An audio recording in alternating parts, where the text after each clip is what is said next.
you, Chair. Welcome to witnesses and all that. Look, I've been knocking around here for a good while, and this is the most extraordinary meeting I've had in public accounts, and I've been through a lot of them. I'd say that I have so many questions. I could be here all day. We'll have 2 rounds at it, Chair, I know, but I want to ask for a series of things first, and then I'll get into some questions. Firstly, I hope Dee Forbes does come in, because if he does come in, I reckon it will help in relation to a whole range of the issues that has been raised here. I don't think necessarily be good for a number of members of the executive. Second, I want you to, by next Thursday, provide the following.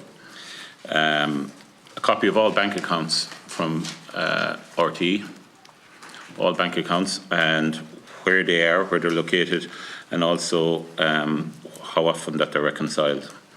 A copy of all barter accounts, and I include if there's ones in TG Caher or anywhere else, going back for the last 20 years, because that's how far we have to go back. I remember the scenarios whereby, you know, when the former hosted Late Late and a bike was brought onto the show, or the golf clubs that were given to Ryan Tubridy, we have to go back a long way. So the barter account for the last 20 years, and if there's more of them, so be it. You're already all given your salaries to us next week, but also I want to know about pension top-ups, if there's anything else, any other benefits.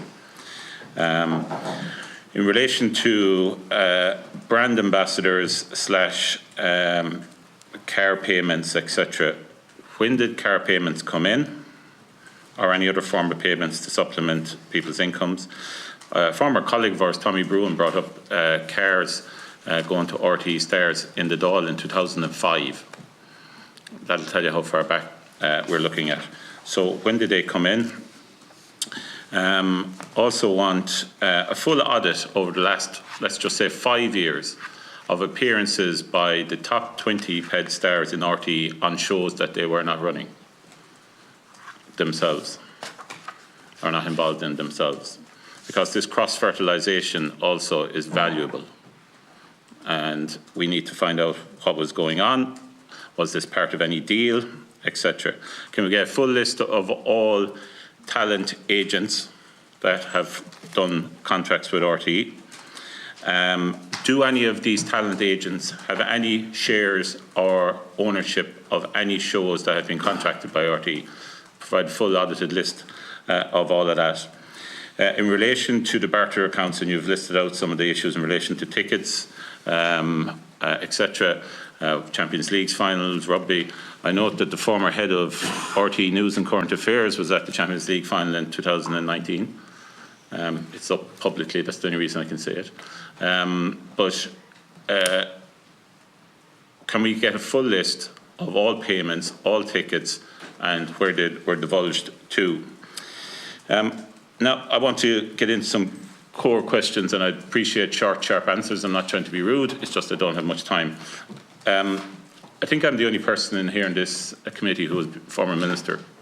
And I want to say this to you, Chair, and I don't know you, but if you went to a meeting with me and didn't tell me what you didn't tell Minister Martin in relation to asking for the resignation of the Director General, you wouldn't be in the position long.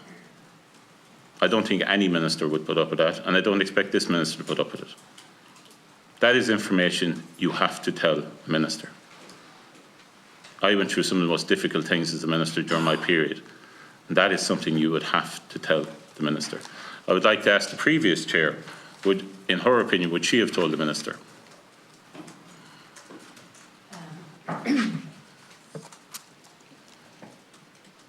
Yes. Okay, thank you. That's all I didn't know. I'd like to ask the department official who was here last week and neglected to tell any of us, by the way, of anything about this. I want to know the following. Would you have expected that your minister would have been told in that meeting? Could I just say the minister, as the chair said, there was a process ongoing, and that culminated in the suspension, and that's what she told. No, but she asked for her resignation and she didn't tell her. So would you have expected that she would have told her? I would have expected to tell her that there was a disciplinary process. Not that she'd asked for a resignation. I would be conscious that there's a disciplinary process and that she has to take legal advice on what she has to say. Okay, can I ask you the following questions as a representative of the department, because I think we need to focus in on the department a lot more than we have. When was the department or any official aware of a barter account or barter accounts in the department? We weren't aware of the barter account or this issue until Thursday when it was divulged. So nobody in the department was aware until Thursday about the payments to Renault or to Renault, that whole saga, or the issues in relation to Ryan Tubridy's salary until that Thursday.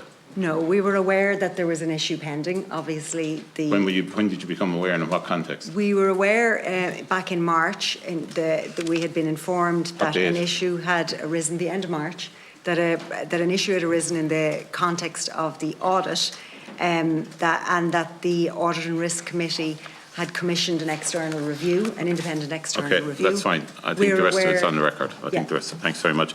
I want to move on to, I'm conscious, I want two more questions, Chair, to get through and possibly third. In relation to the Zoom call, this famous Teams call that took place, the tripartite, can we get a copy of it? For the Director of Legal. Presumably that's recorded. No, it wasn't recorded. It's not recorded. Is that not standard practice, that calls like that? I don't believe so, no. So there's no minutes? There is a note of the call taken by the lawyer who was present at that meeting. Was the lawyer? I don't want to name the lawyer in question. It's not fair. She has acted appropriately throughout this. Okay, no problem. That's fine. Will you provide a copy of the note to us, please, by next Thursday? Deputy, sorry, can I just intervene there? The note forms part of the legal advice in the context of this file. It is covered by legal professional privilege. I have an issue in the context of this matter where there is a number of active and threatened litigation, and I need to protect the legal professional privilege in respect to Chair, this we'll matter. take advice on that legally as well, and we'll come back to you. I'm happy to engage on I that suspect point. that we're entitled to it. I'll move on for time purposes. I want to go through the timeline of what happened in March. So this whole issue with Deloitte and the 17th and the 16th, Mr. Tubridy's resignation, like the whole country is talking about this. The coincidence is incredible, right?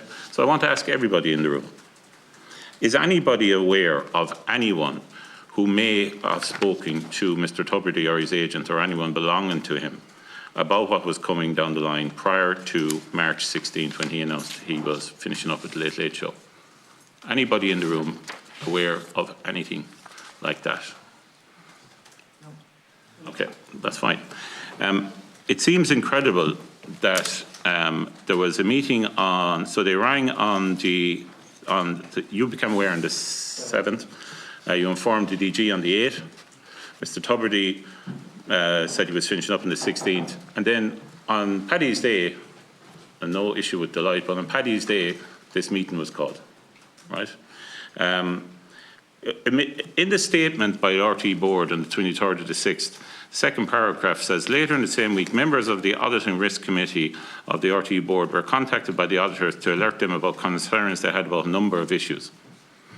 I know from Mr. Collins' previous evidence, he says there was an issue. This is saying there was a number of issues. What are the other issues?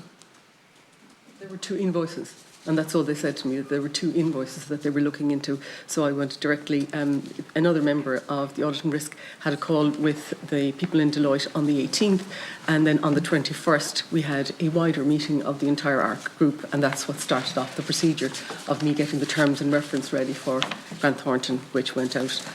So it was only really the one multiple issue, but 2 invoices. Yeah, that was So all. are you saying that that's what they're saying when they say number of issues in the statement, your statement, or the RT board statement?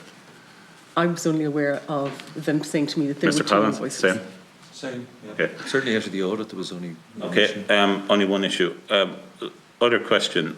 When it comes to a statement being made this week that Mr. Tubridy's contracts come to an end. Now, I'm no genius, I'm not legally qualified, but looking at precedent in relation to other people in RT, I found that an extraordinary statement, and I thought it was going to be a big problem straight away. because precedent would show that loads of people stepped down from TV programmes. I think Deputy Murphy went through this earlier, but they stepped down from previous programmes, but they continued on. In fairness, like Claire Byrne gave up. So who signed off on saying that, considering the absolute obvious risk involved?